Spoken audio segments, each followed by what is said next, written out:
Hey everybody, welcome back to the channel. So we've just had a pretty eventful first week of June with a Sonic trailer, Pokemon trailer, Warhammer Skulls happened, and of course, the State of Play. And so I wanted to sit down and tell you guys my reaction to all of the biggest news from this first week of the not E3 season. If you just want to see the State of Play stuff, you can skip to that. It's going to be at the end. Use the timestamps. Anyway, let's get into it. Okay, let's start with what I think is the first thing that was shown off this week, which is, of course, Sonic Frontiers. It got a new trailer, and it has the IGN first coverage that they're going to be doing throughout the entire month of June, where they're showing off like little snippets of gameplay. And I'll be the first to say, I don't like how often things get compared to Breath of the Wild, but in this case, I think Sonic is really asking for those comparisons to be made. It's doing the exact same like vista shots and piano music. Like it is very clearly trying to attract the Breath of the Wild audience to this game. And unfortunately, looking at the gameplay and looking at even the trailer to an extent, you can tell that like this is not going to be that. Like it's just not going to be on that same level or anywhere near it. Even though I really didn't like Breath of the Wild, this looks markedly worse than that, right? Just looking at it, it's the biggest proof positive that I could point to say not every game needs to be open world, because clearly the transition here is just not working for them. You know, you look at how empty the world is and how like the rails and the Sonic assets are just kind of awkwardly placed throughout the map, to the point where it really does look like somebody took a different game and then just like downloaded a Sonic asset packs off the Unreal Engine store or something and just modded him in real quick. Like it just doesn't look right. The running animation looks really awkward. Like it doesn't look like he's actually interacting with the ground when he's running.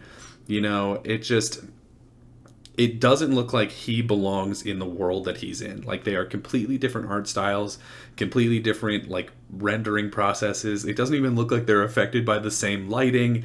It's just really awkward in a way that kind of makes it feel like a tech test from like 6 or 7 years ago. It doesn't look great, and I came away from it with the overwhelming feeling that this is not a finished game. This is not a ready game. So I would not be at all surprised, based on the footage we've been seeing, if this game ends up getting delayed. And honestly, I kind of hope it does. Then, of course, we got the second trailer for Pokemon Scarlet and Pokemon Violet. And as you can see, I'm a little bit of a Pokemon fan, right? It's the only Nintendo property that I have any level of nostalgia for, so I realize that might mean I'm a little bit biased towards it, but I came away from this trailer pretty overwhelmingly positive, right? I like a lot of the new Pokemon designs that they showed off. Shout out to Smoliv and Lechonk. Like, come on, how can you look at those and not be excited? Obviously, I need to see what they evolve into, because a big problem that Sword and Shield had is that a lot of the first step Pokemon looked really, really good, and then they evolved into these super over-designed, like not Pokemon feeling designs at all. So hopefully that's not the case here. But, you know, so far so good. Really the only Pokemon that they've shown off that I don't like at this point is the Violet Box Legendary. I wrote his name down, but I'm probably going to say it wrong. It's Miraidon? I don't know. I really don't like Pokemon that look like they're man-made, and this is very clearly one that looks like man-made. I mean, he's got like digital readouts for eyes, and he's got jet thrusters for a butt. Like I just really don't like his design, and it doesn't help that he's also shaped like a penis. So probably gonna do a pass on that. And when you add on the fact that both of the new professors are super hot, but the Scarlet Professor is clearly way hotter, like, I'm going Pokemon Scarlet. I don't know how you could make the decision to do Pokemon Violet after this trailer. If you do, let me know and I'll tell you that you're wrong. But it doesn't really matter, right?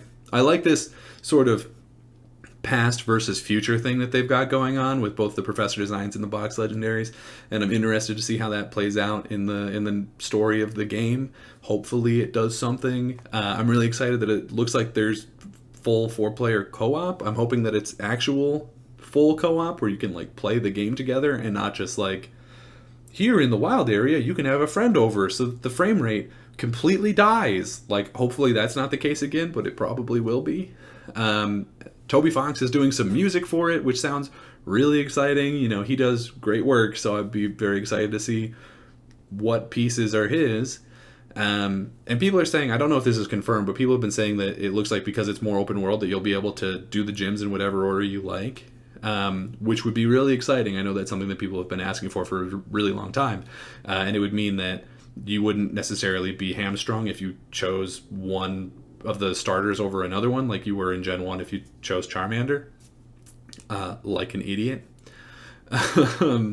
But yeah, so all of that seems really cool, but obviously I have to point out that the game looks so bad. Like, Nintendo games always look like they're about 10 years behind in terms of technology, and obviously in terms of like anything online related, but just like visually and mechanically, like their games are so far behind, and Pokemon is even further behind than that.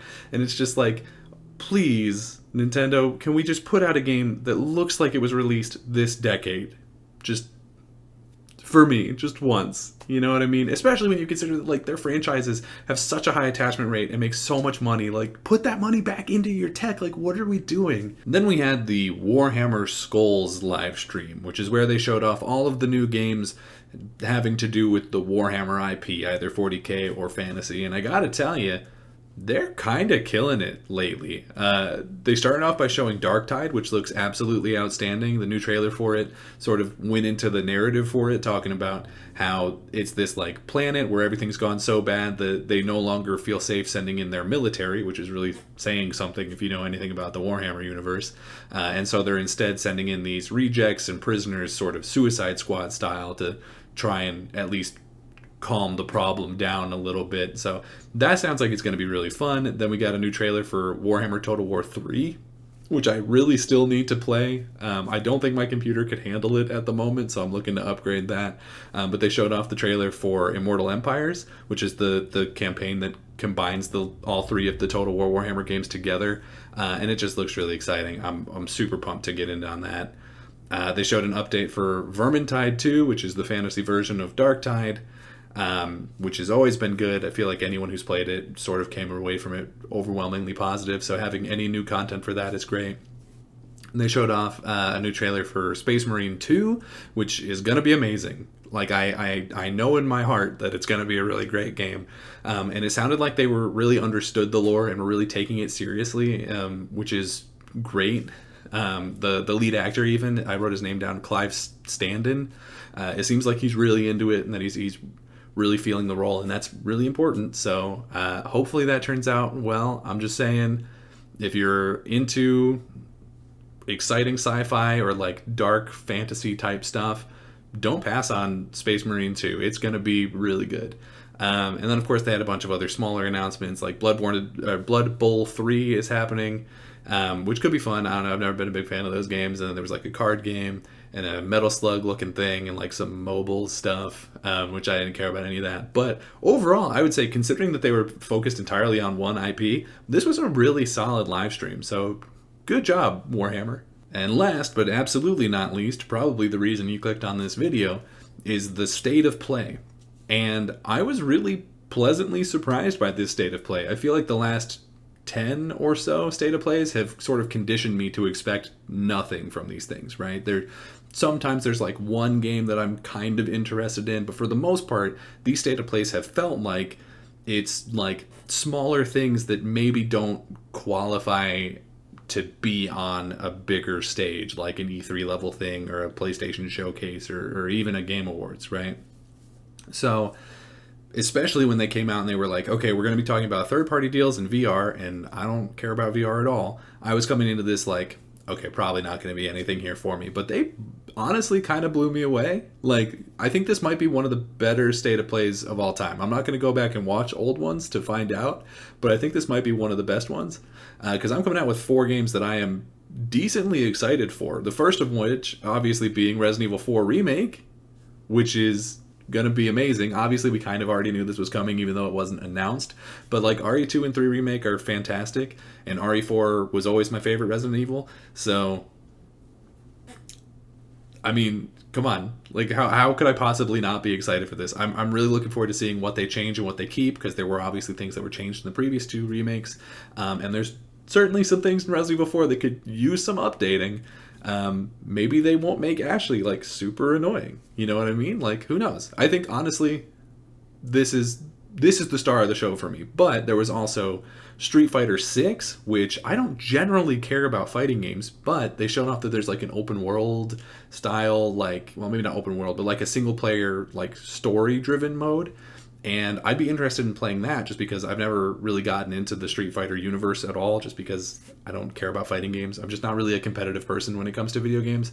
Like, I don't even really do multiplayer shooters. So it's just never been my bag. And I understand, obviously, that there's a huge community for it. But, you know, now that this has, like, kind of a single-player mode, maybe I would be more interested in sort of figuring out who these characters are. You know, that might be fun. Hopefully it launches in a better state than 5 did, because apparently 5 launched really broken, according to my friends who care about fighting games. We also got Final Fantasy 16, which I'm decently interested in. I've been playing a lot of Final Fantasy lately, because over the last, like, year and a half, I played 7 Remake, 8, 9, 10, 13, which is awful, and 15. So I've been playing a lot of Final Fantasy lately, and this looks kind of just like more of that, but, you know, I'm excited to give it a shot. You know, why not? My only complaints with the trailer is that there were parts of it that kind of made me worried. Like, it looked like there were sections that were kind of like a Musou game, like a Dynasty Warriors style thing, and I don't know if that's going to work out here. And there were definitely sections where they showed the HUD in, like, boss fights, and that HUD looks really bad, so hopefully that's not final. But whatever. And then the fourth thing that I'm really excited coming out of this for is Callisto Protocol, which, wow, that's just Dead Space, huh? I mean, I know it's by the same developers, obviously, and they were just like, well, if EA is not going to let us make a Dead Space, then we'll make our own Dead Space with blackjack and hookers or whatever, and they're doing it, and it looks really good. You know, I've always been a fan of Dead Space, so I'm really excited to see another not Dead Space. I don't know. It's funny that it's coming out like a month apart from the Dead Space remake. Of course, one of them will probably end up getting pushed. So, but at the moment, that's what it's slated for. So I'm really excited for this. My only negative, I would say, for those four in terms of this showcase is that I don't think it really adds anything to PlayStation specifically. Because RE4 Remake, Street Fighter 6, and Callisto Protocol, I'm going to play all of those on my Xbox because it's my preferred platform. The only one of those that's exclusive was Final Fantasy 16, and I don't even know if that's going to be a permanent exclusive or if it's going to be like a timed thing. We'll see. I don't know. But it's strange. Some other standouts that I saw that I'm vaguely interested in is like Eternights, which looks like it's trying to be Persona. I don't think it's going to hit that bar, but I'm willing to watch somebody try because I think we need more games like that. And you know, I'll give it a shot if the price is right, or if it drops later and I can get in on it for like $30 or something, then I'll absolutely jump in on that game. They're bringing Spider-Man to PC, which I think we've all seen the clips of the people online just absolutely losing their minds on both sides about. Either the PC guys being really excited that they finally get that game, or the PlayStation guys being really upset that it's now going to be allowed to be played by other people, which, if you're that guy, like, RIP, dude. You're a dying breed. There was also Stray, which I don't care about at all, but a lot of people that I was seeing on streams cared about it, so I'm happy for you guys. Same thing with Rollerdrome. Like, it just reeks of the kind of game that people are going to be really excited about it, and then the day after it comes out, no one will ever talk about it again. Then we've got Tunic coming to the PlayStation, which is great. If you're on the PlayStation and you haven't played Tunic, play Tunic. Apparently it's really good. I haven't played it yet, but it looks good. It's downloaded on my Xbox. I'm just looking for the time to start it. And then the last one that I wanted to point out was one called Seasons, or Season, A Letter to the Future. The art style of this looks really cool.